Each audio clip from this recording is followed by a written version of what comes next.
Picking up where I left off, I'm the youngest of four, and I witnessed it. I witnessed this mother do this stuff, and I witnessed her destroy my eldest sister, and I witnessed her treat the one that's the golden child favorably.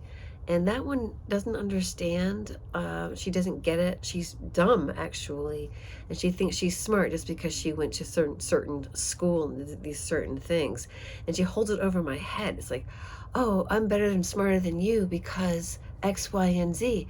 Just like my eldest sister, she said to me, I'm better than you because I've been married longer. I go, well, it doesn't matter how devoted I am to my husband. According to you, you will always be better than me.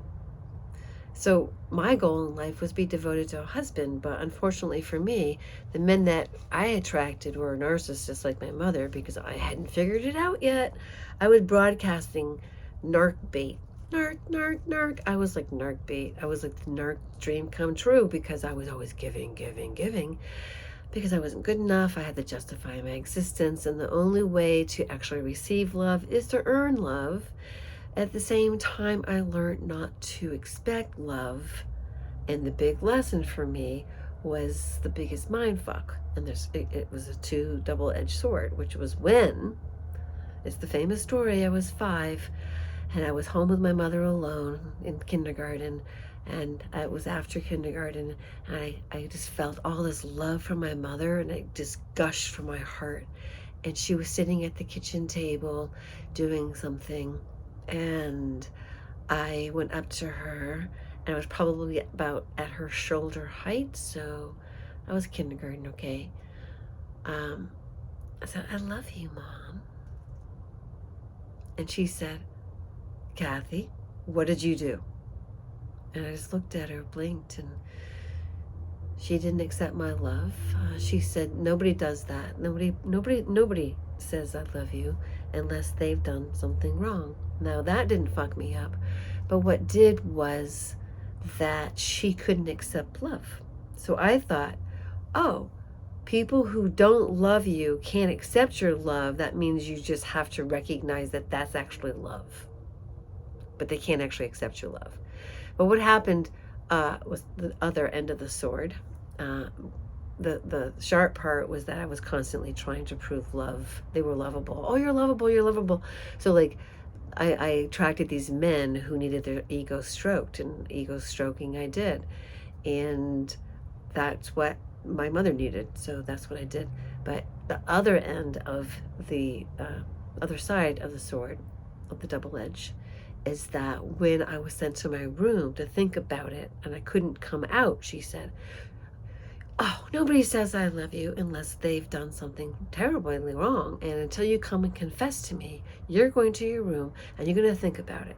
And when you're ready to tell me what you did, Kathleen, and you come on out, and then you go ahead and you can now be amongst the accepted humans. But right now you're not. Be gone. So it was very confusing to me as a child, and I remember not being really, really fucked up about it, but it made me always be a people pleaser later, so it had a time release effect. Nonetheless, I was in the closet rather than in my room because it was safer. I felt more, I guess, protected, and beings came to me. I couldn't see them, I could feel them. There was 2 of them. Once I was out in the woods and there was 4 of them. So that was all when I was pre-8 years old. And then my mother kept smacking me across the face whenever I said things, and I stopped saying things that I knew to be true.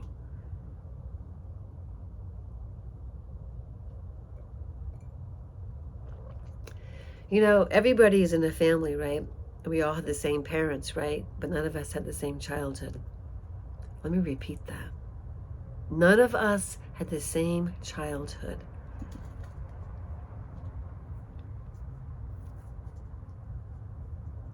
When I was a toddler, my mother was sleeping. We just wandered all over the neighborhood. Reason why is I have memories. I know exactly the address. It's really, really wild.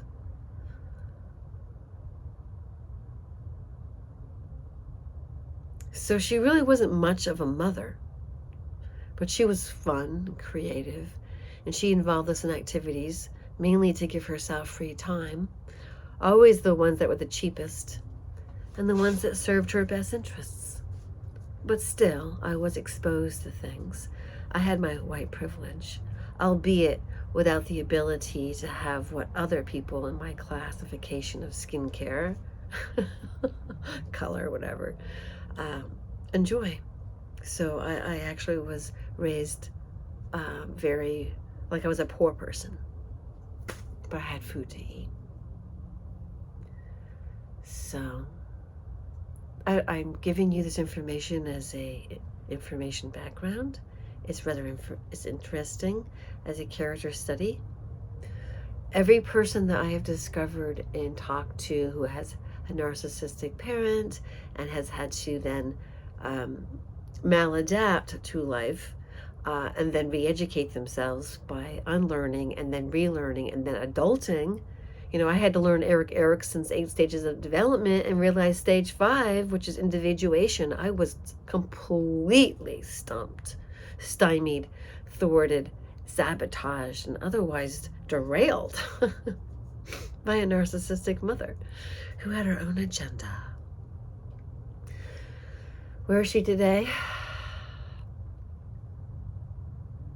In a memory care center, having the time of her life. That's the tune of X $1,000 a month, which I'm not going to divulge. But she has the money and she's well taken care of. And that's all that matters. I don't wish her any ill will. She's Janie. She's a sweet little lady that's in this care center whose son visits her and whose golden child daughter comes from out of state to request more and more silver. The silver thief. The one who has inherited the curse.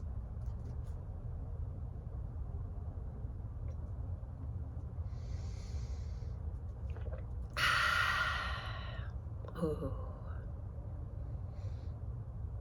Blessed be. Thank you all, my family, my birth family, for being there, for all the fun we've had. I have enjoyed it. I have had a good time.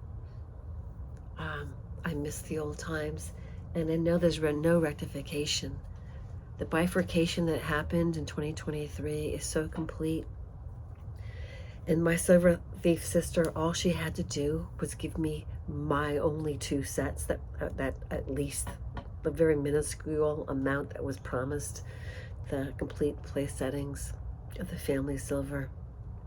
That was a promise verbally to me, to have at least half, to have at least 1/4, to have none. So they all go to the golden child, who is a manipulator. And then I go, if she were to actually symbolically and in all actuality return that 2 place settings to me in the flesh, in the mail, insured, signature required, I would gladly accept.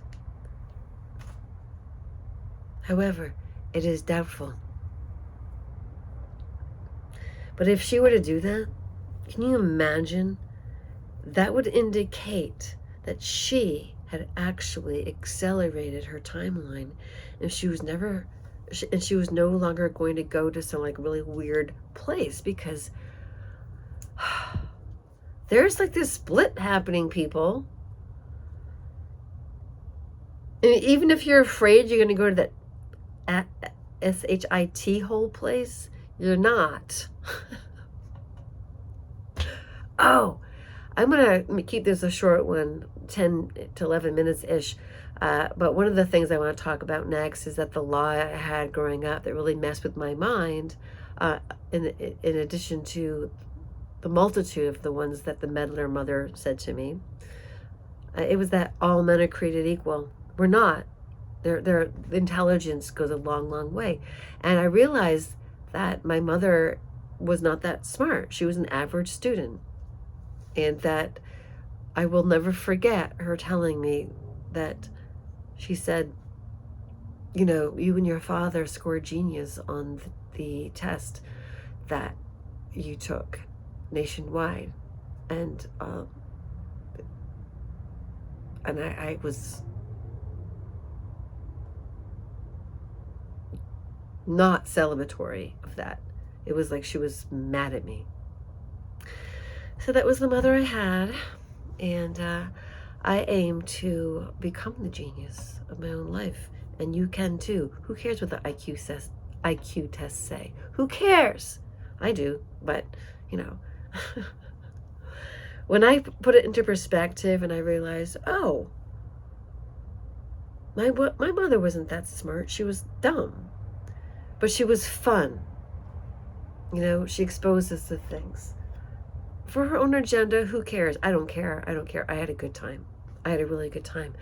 The person who I really thank for everything, my dad. I love my dad so much. I love him so much.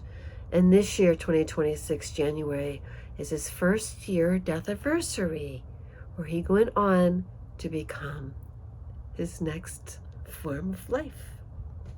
So, more later when the time is right. Thank you for listening. I recommend, and I am going to spend as much time with your own thoughts and with your own activities and in silence, imagining what it was like pre-internet. Imagine what it was like